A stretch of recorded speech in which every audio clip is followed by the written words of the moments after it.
নমস্কাৰ, আপোনালোকক দিছা লাৰ্ণিং চেনেলটোলৈ প্ৰথমতে স্বাগতম জনাইছোঁ। আমি আলোচনা কৰি আছিলোঁ ক্লাছ 10ৰ সাধাৰণ বিজ্ঞান কিতাপৰ Chapter-8 জীৱই কেনেকৈ বংশ বিস্তাৰ কৰে অৰ্থাৎ How Do Organisms Reproduce। আমি ইতিমধ্যে এই পাঠটোৰ মূল বিষয়খিনি আৰু এই পাঠৰ অনুশীলনীৰ প্ৰশ্ন আৰু উত্তৰখিনি আলোচনা কৰি শেষ কৰিলোঁ। যদি আপোনালোকে আগৰ ভিডিঅ'বোৰ চোৱা নাই তেন্তে এই ভিডিঅ'ৰ ডেছক্ৰিপশ্যনত লিংক দিয়া থাকিব, তাত ক্লিক কৰি আপোনালোকে আগৰ ভিডিঅ'বোৰ চাব পাৰিব। আজি আমি এই ভিডিঅ'টোত জীৱই কেনেকৈ বংশ বিস্তাৰ কৰে এই পাঠটোৰ অতিৰিক্ত প্ৰশ্ন আৰু ইয়াৰ উত্তৰ আলোচনা কৰিম। বলক এতিয়া আমি পলম নকৰি আজিৰ ভিডিঅ'টো আৰম্ভ কৰোঁ। আজি আমি এই ভিডিঅ'টোত মুঠ 20টা অতি দৰকাৰী প্ৰশ্ন আৰু উত্তৰ আলোচনা কৰিম, যিখিনি প্ৰশ্ন এই পাঠটোৰ অতিৰিক্ত বা এডিশ্যনেল কুৱেশ্যন এনচাৰ অৰ্থাৎ মেট্ৰিকত বা SSLC পৰীক্ষাত আহিব পৰা অতি দৰকাৰী ইম্পৰ্টেণ্ট প্ৰশ্ন আৰু উত্তৰখিনি আজি আমি আলোচনা কৰিম, যিখিনি প্ৰশ্ন পৰীক্ষাত অহাৰ সম্ভাৱনা যথেষ্ট আছে। চাওক প্ৰশ্নখিনি। প্ৰশ্ন নম্বৰ 1, ডিএনএৰ সম্পূৰ্ণ নাম কি? চাওক উত্তৰ ডিঅক্সি ৰিবো নিউক্লিক এচিড অৰ্থাৎ ডিএনএৰ সম্পূৰ্ণ নাম হ'ল ডিঅক্সি ৰিবো নিউক্লিক এচিড। তাৰপাছত নেক্সট কুৱেশ্যন নম্বৰ 2, দ্বিখণ্ডন বা বিভাজন অৰ্থাৎ ফিউচন প্ৰক্ৰিয়াৰে বংশ বিস্তাৰ কৰা জীৱৰ নাম লিখা। চাওক উত্তৰ এককোষী জীৱ যেনে এমিবা, লেইচমেনিয়া, প্লাজমডিয়াম ইত্যাদি। এমিবা, লেইচমেনিয়া, প্লাজমডিয়াম ইত্যাদি দ্বিখণ্ডন বা বিভাজন প্ৰক্ৰিয়াৰে বংশ বিস্তাৰ কৰে। তাৰপাছত নেক্সট কুৱেশ্যন নম্বৰ 3, বিভংগন ফ্ৰেগমেণ্টেশ্যন প্ৰক্ৰিয়াৰে বংশ বিস্তাৰ কৰা জীৱৰ নাম লিখা। চাওক উত্তৰ বিভংগন বা ফ্ৰেগমেণ্টেশ্যন প্ৰক্ৰিয়াৰে বংশ বিস্তাৰ কৰা জীৱৰ নাম হ'ল পূৰ্ণাংগ সৰ্পিল খেলাই। প্ৰশ্ন নম্বৰ 4, পুনৰ্জীৱন বা ৰিজেনেৰেশ্যন প্ৰক্ৰিয়াৰে বংশ বিস্তাৰ কৰা জীৱৰ নাম লিখা। উত্তৰ কিছুমান খৰল প্ৰাণী, হাইড্ৰা, প্লেনেৰিয়া ইত্যাদি। অৰ্থাৎ হাইড্ৰা, প্লেনেৰিয়া আদি প্ৰাণীয়ে পুনৰ্জীৱন ৰিজেনেৰেশ্যন প্ৰক্ৰিয়াৰে বংশ বিস্তাৰ কৰে। তাৰপাছত পৰৱৰ্তী কুৱেশ্যন নম্বৰ 5, মুকুলোদ্গম বা বাৰ্ডিং প্ৰক্ৰিয়াৰে বংশ বিস্তাৰ কৰা জীৱৰ নাম লিখা। চাওক উত্তৰ হাইড্ৰা অৰ্থাৎ হাইড্ৰাই মুকুলোদ্গম বা বাৰ্ডিং প্ৰক্ৰিয়াৰে বংশ বিস্তাৰ কৰে। তাৰপাছত চাওক প্ৰশ্ন নম্বৰ 6, আংগিক বিস্তাৰণ ভেজিটেটিভ প্ৰপাগেশ্যন প্ৰক্ৰিয়াৰে বংশ বিস্তাৰ কৰা জীৱৰ নাম লিখা। চাওক উত্তৰ আংগিক বিস্তাৰণ বা ভেজিটেটিভ প্ৰপাগেশ্যন প্ৰক্ৰিয়াৰে বংশ বিস্তাৰ কৰা জীৱৰ নাম দুপৰটেঙাৰ পাত অৰ্থাৎ দুপৰটেঙাৰ পাতে আংগিক বিস্তাৰণ প্ৰক্ৰিয়াৰে বংশ বিস্তাৰ কৰে। তাৰপাছত পৰৱৰ্তী কুৱেশ্যন নম্বৰ 7, ৰেণুৰ উৎপত্তিৰ স্পৰ ফৰ্মেশ্যন প্ৰক্ৰিয়াৰে বংশ বিস্তাৰ কৰা জীৱৰ নাম। চাওক উত্তৰ ৰেণুৰ উৎপত্তি বা স্পৰ ফৰ্মেশ্যন প্ৰক্ৰিয়াৰে বংশ বিস্তাৰ কৰা জীৱৰ নাম যেনে পাউৰুটিত সৃষ্টি হোৱা ৰাইজোপাছ নামৰ ভেঁকুৰৰ প্ৰজাতি। এই প্ৰজাতিটোৱে ৰেণুৰ উৎপত্তি বা স্পৰ ফৰ্মেশ্যন প্ৰক্ৰিয়াৰে বংশ বিস্তাৰ কৰে। তাৰপাছত নেক্সট কুৱেশ্যন নম্বৰ 8, পাউৰুটিত সৃষ্টি হোৱা ভেঁকুৰৰ প্ৰজাতিটোৰ নাম কি? চাওক উত্তৰ পাউৰুটিত সৃষ্টি হোৱা ভেঁকুৰৰ প্ৰজাতিটোৰ নাম হ'ব ৰাইজোপাছ। এই প্ৰশ্নটো এনেদৰে আহিব পাৰে। চাওক ৰাইজোপাছ কি? ঠিক একে উত্তৰ হ'ব ৰাইজোপাছ হ'ল পাউৰুটিত সৃষ্টি হোৱা এবিধ ভেঁকুৰৰ প্ৰজাতি। আশা কৰোঁ আপোনালোকে ভালদৰে বুজি পালে। তাৰপাছত পৰৱৰ্তী কুৱেশ্যনটো চাব। প্ৰশ্ন নম্বৰ 9, নিষেচন বা ফাৰ্টিলাইজেশ্যন কাক বোলে? উত্তৰ পুংজনন কোষবিলাকৰ লগত স্ত্ৰীজনন কোষৰ মিলন বা যোজনক নিষেচন বা ফাৰ্টিলাইজেশ্যন বোলে। অৰ্থাৎ পুংজনন কোষবিলাকৰ লগত স্ত্ৰীজনন কোষৰ মিলনক বা যোজন হোৱাকে নিষেচন বুলি কোৱা হয় বা ফাৰ্টিলাইজেশ্যন বোলা হয়। তাৰপাছত পৰৱৰ্তী কুৱেশ্যন নম্বৰ 10, যোজন কোষ বা জাইগট কাক বোলে? চাওক উত্তৰ পুংজনন কোষ আৰু স্ত্ৰীজনন কোষৰ মিলন বা যোজনৰ ফলত সৃষ্টি হোৱা কোষটোকে যোজন কোষ বা জাইগট বোলে। অৰ্থাৎ পুংজনন কোষ আৰু স্ত্ৰীজনন কোষৰ মিলনক বা যোজনক নিষেচন বোলে, কিন্তু এই নিষেচনৰ ফলত যিটো কোষ সৃষ্টি হয় সেই সৃষ্টি হোৱা কোষটোকে যোজন কোষ বোলা হয় বা জাইগট বোলা হয়। আশা কৰোঁ আপোনালোকে ভালদৰে বুজি পালে। তাৰপাছত পৰৱৰ্তী কুৱেশ্যনটো চাব। প্ৰশ্ন নম্বৰ 11, স্বপৰাগযোগ চেল্ফ পলিনেশ্যন কাক বোলে?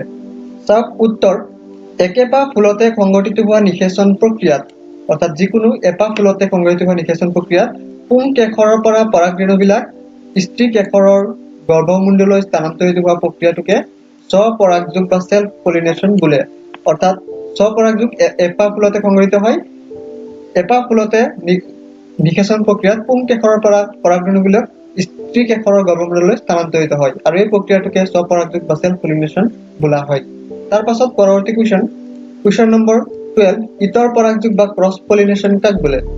উত্তৰ নিষেচন প্ৰক্ৰিয়াত এপাহ ফুলৰ পৰাগৰেণুবিলাক গৈ আন এপাহ ফুলৰ গৰ্ভমুণ্ডলৈ স্থানান্তৰিত হোৱা প্ৰক্ৰিয়াটোকে ইতৰ পৰাগযোগ বোলা হয়। অৰ্থাৎ ইতৰ পৰাগযোগ এপাহ ফুলতকৈ বেছি ফুল বা এটাতকৈ বেছি ফুলত সংঘটিত হয়। অৰ্থাৎ নিষেচন প্ৰক্ৰিয়াত এপাহ ফুলৰ পৰা পৰাগৰেণুবিলাক আন এপাহ ফুলৰ গৰ্ভমণ্ডললৈ স্থানান্তৰিত হ'ব আৰু এই প্ৰক্ৰিয়াটোকে ইতৰ পৰাগযোগ বোলা হয় আশা কৰোঁ আপোনালোকে ভালদৰে বুজি পালে স্বপৰাগযোগ আৰু ইতৰ পৰাগযোগ প্ৰশ্ন নম্বৰ 13 বীজৰ অংকুৰণ বা সিড জাৰ্মিনেশ্যন কাক বোলে চাওক উত্তৰ বীজৰ ভিতৰতে থকা ভ্ৰূণটোতে ভৱিষ্যতৰ উদ্ভিদটো থাকে আৰু ইয়াৰ পৰাই উপযুক্ত পৰিৱেশত অংকুৰিত হৈ গছ পুলিটো গজি উঠে অৰ্থাৎ কি কৈছে বীজৰ ভিতৰতে কি থাকে ভ্ৰূণটো থাকে ভৱিষ্যতৰ উদ্ভিদটো থাকে আৰু এই ভৱিষ্যতৰ উদ্ভিদটো কিয় উপযুক্ত পৰিৱেশত অংকুৰিত হৈ গছ পুলিটো গজি উঠে এই প্ৰক্ৰিয়াটোকে বীজৰ অংকুৰণ বা সিড জাৰ্মিনেশ্যন বোলা হয় তাৰ পাছত পৰৱৰ্তী কোৱেশ্চনটো চাব প্ৰশ্ন নম্বৰ 14 পুংজনন তন্ত্ৰৰ বিভিন্ন অংশসমূহৰ নাম লিখা উত্তৰ পুংজনন তন্ত্ৰৰ বিভিন্ন অংশসমূহৰ নাম হ'ল এনে ধৰণৰ চাওক শুক্ৰাশয় শুক্ৰাধাৰ শুক্ৰথলী শুক্ৰবাহিনলী লিংগ মূত্ৰবাহিনলী মূত্ৰনলী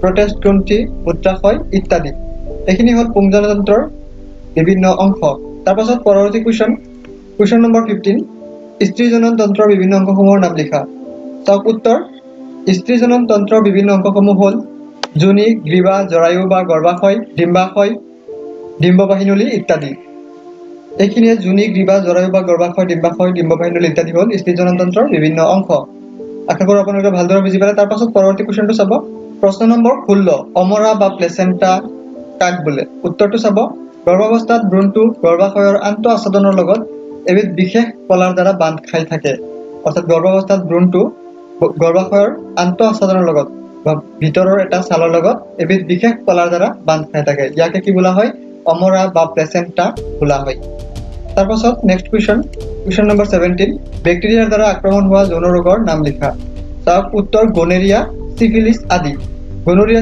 বেক্টেৰিয়াৰ দ্বাৰা আক্ৰমণ হোৱা যৌন ৰোগ তাৰ পাছত পৰৱৰ্তী কোৱেশ্চন নম্বৰ 18 ভাইৰাছৰ দ্বাৰা আক্ৰমণ হোৱা যৌন ৰোগৰ নাম ঠিক একেদৰে ভাইৰাছৰ দ্বাৰা আক্ৰমণ হোৱা যৌন ৰোগৰ নাম হ'ব চাওক উত্তৰ HIV AIDS আদি অৰ্থাৎ HIV AIDS আদি হ'ল ভাইৰাছৰ দ্বাৰা আক্ৰমণ হোৱা যৌন ৰোগ পৰৱৰ্তী কোৱেশ্চন নম্বৰ 19 গৰ্ভধাৰণ ৰোধ কৰা কৌশলসমূহ কি কি চাওক উত্তৰ গৰ্ভধাৰণ ৰোধ কৰা কৌশলসমূহ হ'ল A কাৰিকৰী প্ৰতিবন্ধক B oral contraceptive C copper T D বন্ধাকৰণ পদ্ধতি এই পদ্ধতিসমূহৰে গৰ্ভধাৰণ ৰোধ কৰা হয় আশা কৰোঁ আপোনালোকে ভালদৰে বুজি পালে তাৰ পাছত অন্তিমটো প্ৰশ্ন নম্বৰ 20 HIV আৰু AIDS এই দুটা সম্পূৰ্ণ নাম লিখা চাওক উত্তৰ HIV অৰ্থাৎ হিউমেন ইমিউনো ডিফিচিয়েন্সি ভাইৰাছ অৰ্থাৎ HIV সম্পূৰ্ণ নাম হ'ল হিউমেন ইমিউনো ডিফিচিয়েন্সি ভাইৰাছ তাৰ পাছত AIDS AIDS এইডছৰ সম্পূৰ্ণ নাম হ'ল একুৱাৰ্ড